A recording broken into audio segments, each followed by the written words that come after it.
A lot of people will look at others, either people they know or just people in society in general, and compare themselves and get down on themselves because these others have so much more in their eyes, right? They have more money maybe, or they have more sexual partners, or they have more square footage in the home or the apartment that they live in, or they have more certifications from academic institutions, or they have more experience in a particular field that you're both interested in. Whatever it might be, this is always a trap. And not only is it a trap, but it is also an illusion because your comparison falls short of reality.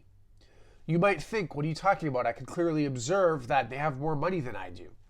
Sure, but what are you actually comparing?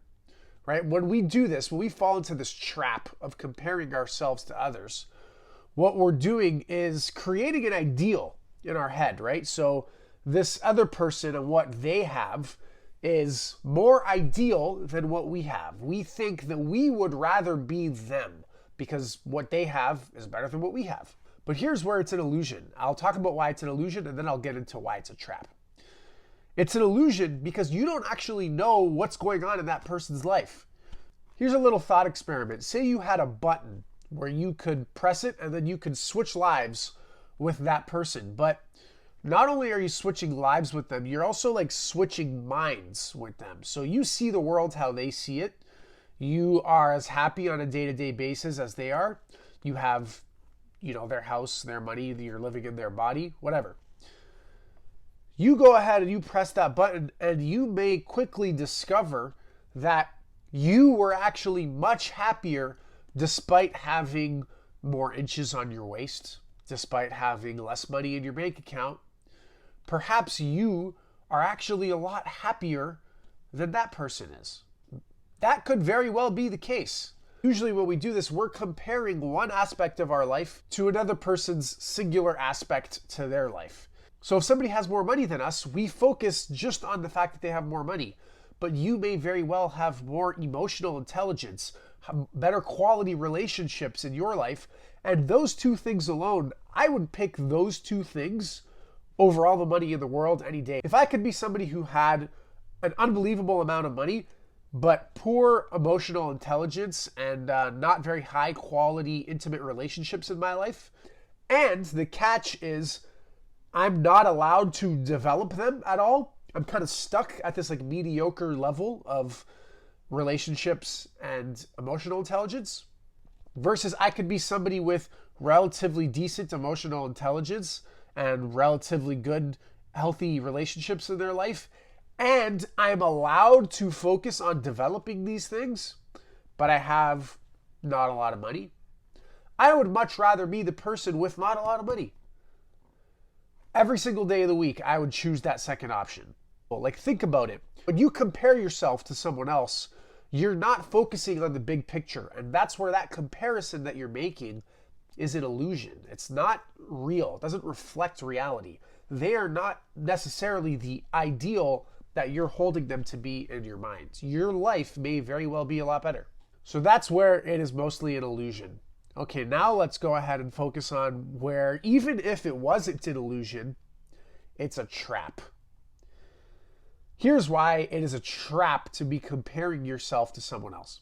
It doesn't actually yield anything positive to your life to be focusing mental energy on comparison of yourself to another individual, especially when you're contrasting that they're better than you, or even if you're contrasting that you are better than them. It doesn't actually matter at all. So what? Even if they are truly better than you at X, Y, and Z, and even if all the variables in your life were the exact same, so even if we take the fact that this is an illusion, this comparison game, out of the picture, even once we do that, it doesn't actually matter. It doesn't serve you to be comparing yourself to them in a way where you're just getting down on yourself. Because what do you do with this information that they're better, they're doing better than you?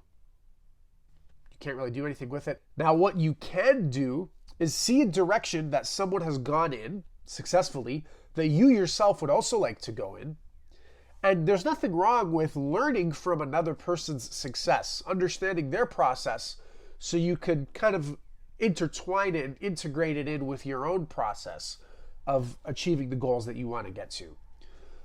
But if you're just comparing yourself to this person along the way, it's really not going to do you any good. It's going to just discourage you. It's going to discourage your progress. Instead, sure, learn from individuals who have done what you hope to do. Other than this one aspect of, yes, you can learn from people who have gone in the direction that you want to go to, this whole comparison game is an illusion and it is a trap because it doesn't actually serve you at all and it doesn't actually reflect reality. But you can compare yourself to someone. There's one person that you can compare yourself to, and this person is you. This is the only comparison that makes sense, and this is the only comparison that will actually provide you real value to contemplate, to compare and contrast. Contemplating who you were yesterday, or say last year, compared to who you were today, if that is a healthy direction, you can study that and say, what did I do to, be in a better place in my life? Then go ahead and do more than that. Or if you have specific goals that you want to accomplish, you can go ahead and work towards accomplishing them and then compare yourself to who you were yesterday, who you were at the beginning of your process along that journey. If you're someone who was in a better place last year than you were today, you can still compare yourself to who you were in the past, asking, how did I kind of go down this hill? What are the bad habits that got me here? Why do I partake in those bad habits? What am I trying to cope with? And answering these questions can really help you.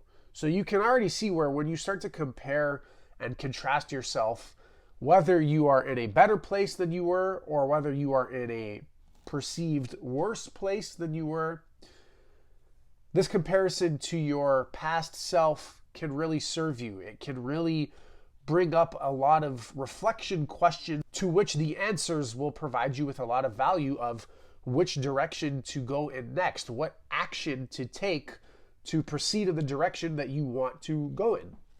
So I hope you enjoyed this video. This is where comparing yourself to anybody else is really a losing game, doesn't give you any value, and how the only person that you can actually compare yourself to in an accurate way and in a way that provides you value is you. This is the only person that you should be comparing yourself to, who you were in the past, be it last year or yesterday, and aim up from there. Hope you enjoyed this video, guys. That's it for today. I'm going to go take an allergy pill because if you can't tell, I have very congested airways. If you enjoyed this video, be sure to subscribe to my channel for more helpful content like this. Thanks for watching, guys. Take care. I'll see you in the next one.